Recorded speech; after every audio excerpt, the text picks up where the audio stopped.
Hello and welcome to my channel. I have another question today, and the question is, what is the legend of the Wandering Jew? The legend of the Wandering Jew is a cautionary tale that has been in circulation for centuries. Basically, the Wandering Jew is an immortal man who is doomed to travel from place to place in constant state of sorrow until the second coming of Christ as a punishment for his mistreatment of Christ and his passion. It is not a biblical story, as the Bible does not mention anyone, Jewish or otherwise, who is cursed in the same way that the Wandering Jew supposedly is. Depending on the version of the story, the fanciful details concerning the Wandering Jew are slightly different.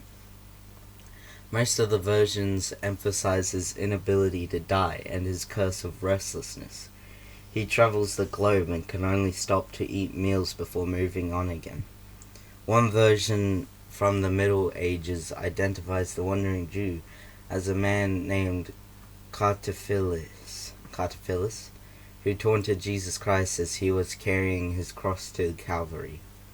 The story goes that when this man saw Jesus passing by, he told him to go faster and stop loitering, to which the Savior replied with something like, "I go, but thou shalt wait till I come." Jesus' words to Cartaphilus cursed him to roam the earth until the second coming.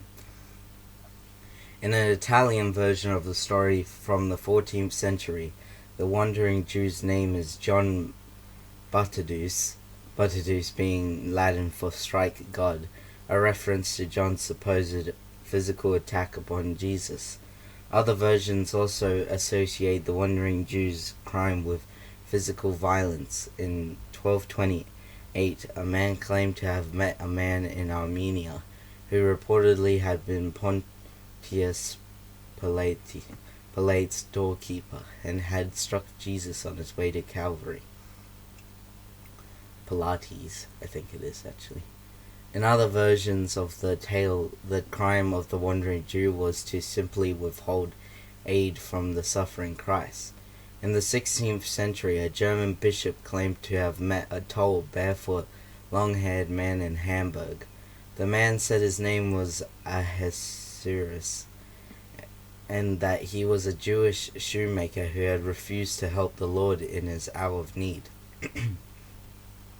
Later, this same Ahasuerus was supposedly spotted in Madrid, Spain, where he evinced fluency in every language. There are many other variations of the myth of the Wandering Jew, and they have been told in many cultures around the world. In some iterations, the Wandering Jew converts to Christianity and acts as an evangelist everywhere he goes. In others, he is simply cursed in his misery. Various versions give him various names: Melmoth, Mattathias, Malchus, Isaac Liquidim, Juan Esparadios, Spanish for John waits for God, and Jerusalemian Sitari, Finnish for shoemaker of Jerusalem. In all versions, the theme is that cursing Christ brings a curse.